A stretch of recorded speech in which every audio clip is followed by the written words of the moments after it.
بسم الله الرحمن الرحیم. دوستانو، د کیبورډ یو څو پټ رازونه درته ښیم. هغه دا که چیرته تاسو غواړئ چې تش میسج چاته ولیږئ، نو څه ډول ولیږئ؟ تاسو به راشئ دلته په کروم کې، دلته به ورته ولیکئ سرچ کې چې انویزیبل ټکسټ. انویزیبل ټکسټ به ولیکئ، دا به اوکې کړئ، دا به کلیک کړئ دې ځای نه. دلته به راشئ، صرف به کاپي ټو کیبورډ دا کلیک کړئ. دا به شي واتساپ کې چاته لیک دې ځای نه چې دلته پیسټ کړئ. پیسټ نه وروسته سینډ ته ووهئ. ګورئ دلته دا وګورئ، دا اوس میسج نشته، خالي دی. خالي میسج لاړ او چاته صرف یو خبر ورغی. دویم دا که چېرته تاسو غواړئ چې دلته ایموجیز راوړئ، نو دلته به تاسو راشئ، وبه لیکئ په سرچ کې ایموجیز ډي بي. دا مو چې ولیکه سرچ کلیک وکړئ، دې ځای نه کلیک کړئ. نو دلته به تاسو راشئ، وبه لیکئ مثلا یو جمله ورته لیکئ فرضاً آی لف یو.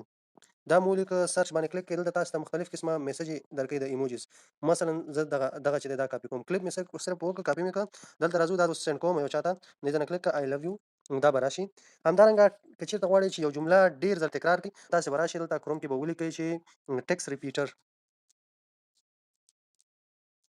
ټکس ریپیټر به کلیک کړئ، دې ځای نه دا به کلیک کړئ.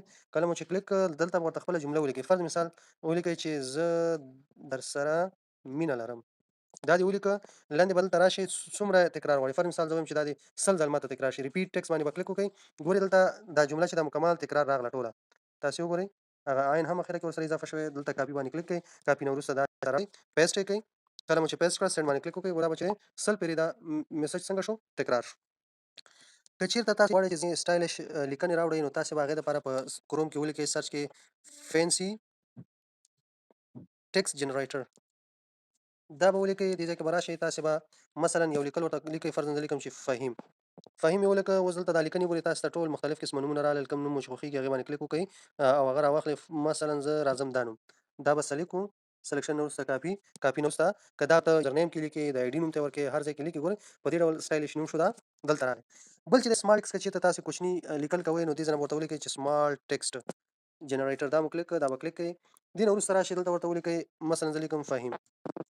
تاسې ګورئ دلته ګورئ سمال کیپس، سوپر سکریپټ او سب سکریپټ. دا هر یو لیکل دغه ډول که سټایل باندې لیکل کوئ، نو دا راواخلئ. یا که چېرته غواړئ یو چاته سرچپه لیکل کوئ، سرچپه غواړئ چې لیکل راشي، دلته ولیکئ اپ ساید ډاون. اپ ساید ډاون ټکسټ، دا به کلیک کړئ. دې ځای نه به راشئ، دلته به لیکل وکړئ.